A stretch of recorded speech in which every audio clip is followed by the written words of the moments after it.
Како ќе реформира он партијата која бившиот премиер, министри, директори на УЈП овоно, му се пратеници и они му се кочница. Значи у државата и како у секоја демократија е потребно да има опозиција. Дали таа опозиција ќе биде СДСМ, левица или некој нов политички субјект или некоја нова движење, било што и да е, значи е сосема небитно. Битно е да има контрола на работата на власта. Еве на пример овој скандалот со тие 9 милиони тендерот што беше доделен на фирма со двајца вработени, формиран 2 месеци по оформување на владата, го извадија они. Значи такво нешто е потребно на секоја една демократска нормална држава.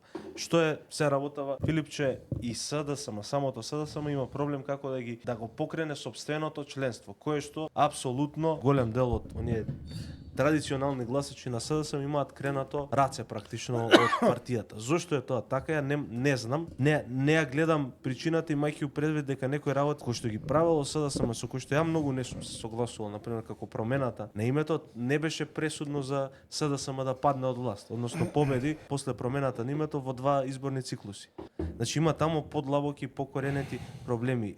Дека главниот проблем и главното разочарување кое што го имаат во СДСМ било со неиспочитување на онаа парола која што има у шарената револуција за нема правда, нема мир. Односно очекувале нема правда, нема мир и Дуи ги сахрани